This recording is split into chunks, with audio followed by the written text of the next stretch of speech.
Nongeye kubaha ikaze inshuti bavandimwe, ndabasuhuje cyane. Imana ibahe umugisha kandi ikomeze kubishimira. Mwebwe mwakoze subscribe kandi n'abatarayikora mukomeze kuyikora kugira ngo ubutumwa bwiza nk'ubu ntibukabacike. Ibi ni ibintu byiza mukeneye, iri ni ijambo ry'Imana. Ntimugakerense ijambo ry'Imana, ntabwo rijya rizira ubusa, ntibibaho ko tuzi neza ko ari ibyanditswe byera. Rero Eric ndayishimiye nk'ibisanzwe. God bless you for all.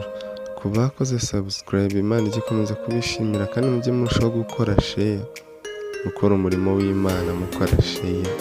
Nibyo rwose, igihe uzaba ukoze share uzaba uwushyigikiye, kuko uzaba wanze kubuhamana ubutumwa bwiza wumvise ubusangize mugenzi wawe, ko hari benshi babukeneye nabo bwahindurira ubuzima.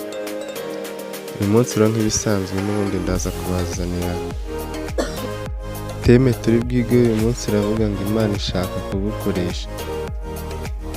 Ese yagukoresha iki? Ese we wayemerera?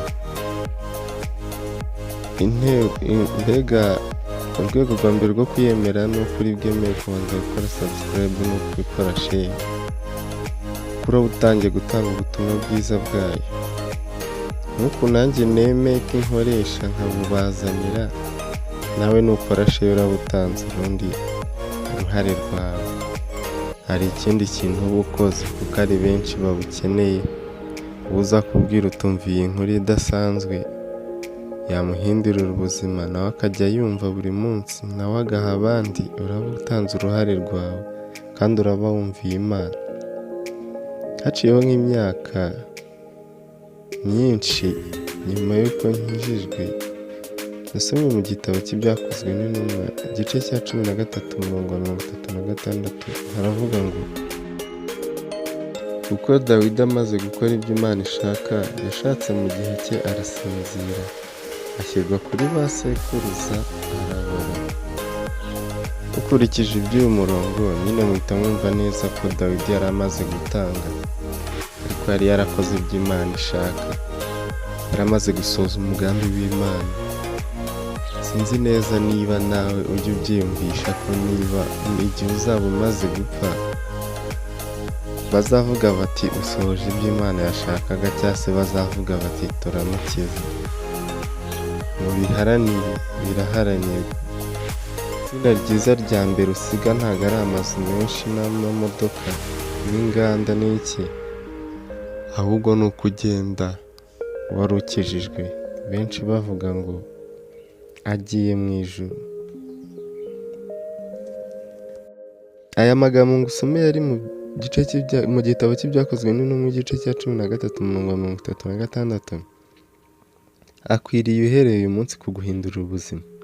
Niba wari mu nzira y'ubuyobe nta Kristo ufite muri wowe, ukwiriye kumwakira, kuko iki gice kitubwira neza ko Dawidi amaze gupfa bavuze ko ari byo kagiye amaze gusoza ibyo Imana yashakaga.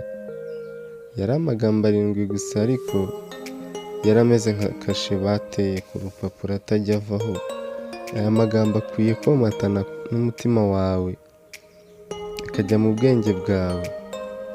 Bibiliya yaravuze ngo Dawidi yakoze ibyo Imana yashatse mu gihe cye. Ibyo byatumye nsobanukirwa ibyo Imana yashakaga kuvuga.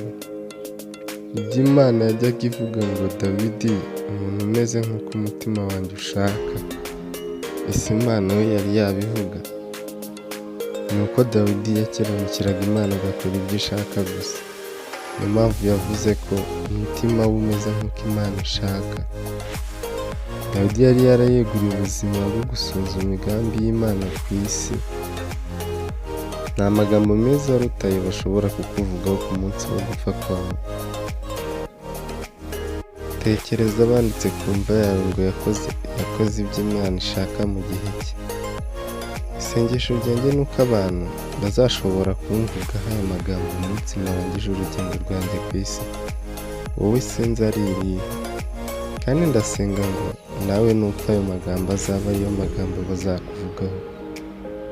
Niyo mpamvu banakuzaniye iyi nkuru kugira ngo ihindure ubuzima bwawe. Ntukagende udakoze subscribe cyangwa ngo wange gukora sheya, ubutumwa bwiza bugeze no ku bandi.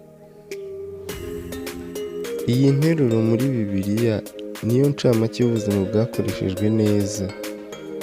Gusohoza imigambi y'Imana ihoraho kandi irenze ibihe mu buryo bukwiriye, igihe ugezemo kandi ukabikorera igihe. Wibuke na Nowa ko yakoze ibyo Imana yashakaga kandi akayumvira, n'abandi. Ibyo ni byo kugira ubuzima bufite intego. Abagiye imbere yacu n'abazaza nyuma yacu ntibashobora gusohoza imigambi y'Imana mu gihe cyacu. Oya, nitwe twenyine ahubwo dukwiriye kuyisohoza.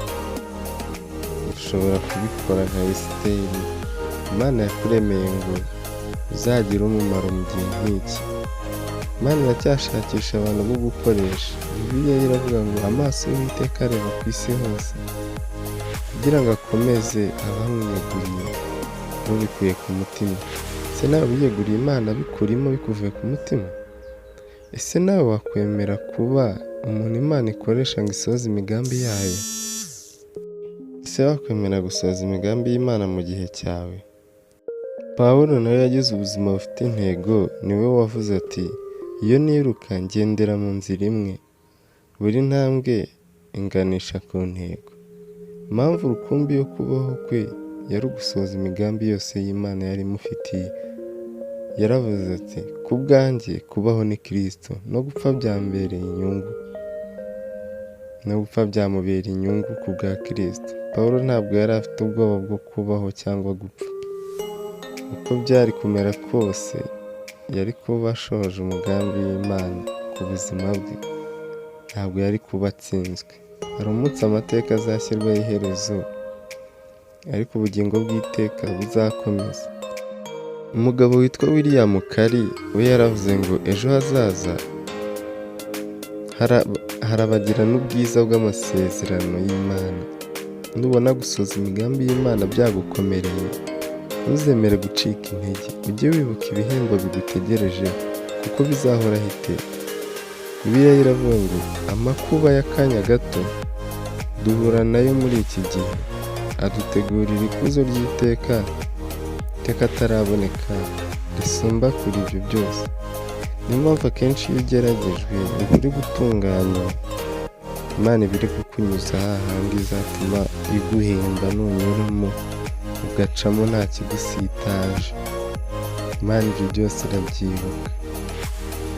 Gerageza kwiyumvisha uko bizaba bimeze umunsi umwe, twese duhagaze imbere y'intebe y'Imana, tuyimurikira ubuzima bwacu, dushimira cyane kandi turamya Kristo tubikuye ku mutima. Tuzavugira hamwe ngo ni wowe ukwiye mwami wacu, kuko Mana yacu uhabwa ubwiza, icyubahiro, ubutware, byose ni wowe wabiremye, kandi byose byaremwe kuko wabishatse.